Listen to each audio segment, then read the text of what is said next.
લગ્ન પ્રસંગે કન્યાના પિતાને સરકારની આર્થિક મદદ એટલે કુંવરબાઈનું મામેરું સહાય યોજના. સામાજિક ન્યાય અને અધિકારીતા વિભાગ દ્વારા કુંવરબાઈનું મામેરું સહાય યોજના અન્વયે 12,000 નાણાકીય સહાય. મને આ યોજનાનો લાભ મળ્યો એ બદલ સરકારનો ખૂબ ખૂબ આભાર. લાભાર્થી રાઠોડ વંદનાબેન સુરેશકુમાર. અનુસૂચિત જાતિના આર્થિક રીતે સક્ષમ ન હોય તેવા પરિવારોને દીકરીના લગ્નના શુભ અવસરે આર્થિક તંગી ના અનુભવી પડે તે માટે ગુજરાત સરકારના સામાજિક ન્યાય અને અધિકારીતા વિભાગ દ્વારા કુંવરબાઈનું મામેરું સહાય યોજના અમલમાં મૂકવામાં આવી છે. અનુસૂચિત જાતિના પરિવારોની એક દીકરી હોય કે બે દીકરી હોય તેમને ₹12,000ની નાણાકીય સહાય પૂરી પાડવામાં આવે છે. સિદ્ધપુર તાલુકાના ડિડરોલ ગામના રાઠોડ વંદનાબેન સુરેશકુમારને સમાજ કલ્યાણ નિરીક્ષકની કચેરી પાટણ દ્વારા કુંવરબાઈ મામેરું સહાય યોજનાનો લાભ મળ્યો છે. વંદનાબેનના પિતા સુરેશભાઈ બાજુના ગામ કાકુશીમાં હીરા ઘસવાનું કામ કરે છે. તેમને પોતાની દીકરીના લગ્નની ચિંતા હતી. તેવામાં ગ્રામ પંચાયત દ્વારા કુંવરબાઈનું મામેરું સહાય યોજનાની જાણકારી મળી ને તેમણે તેનું ફોર્મ ભર્યું.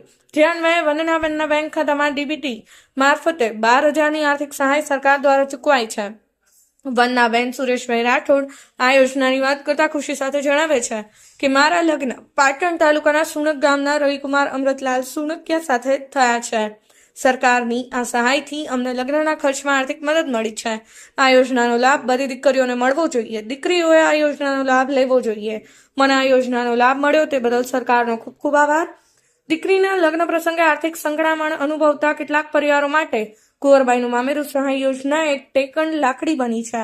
ગરીબ અને મધ્યમ પરિવારો માટે આવી સહાય પ્રસંગના ટાણે ખૂબ લાભકારક નીવડે છે. આ સહાયથી કેટલાય ગરીબ પરિવારોની દીકરીના હાથ પીડા કરવાની આશા પૂર્ણ થઈ છે.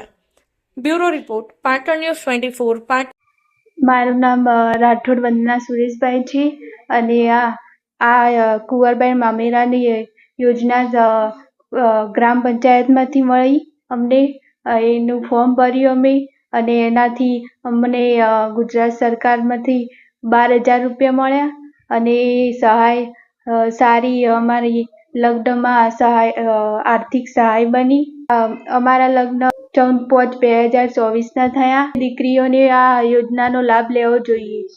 મને આ કુંવરબાઈ મામેરાની સરકારની સહાય મળી તે બદલ ખૂબ ખૂબ આભાર.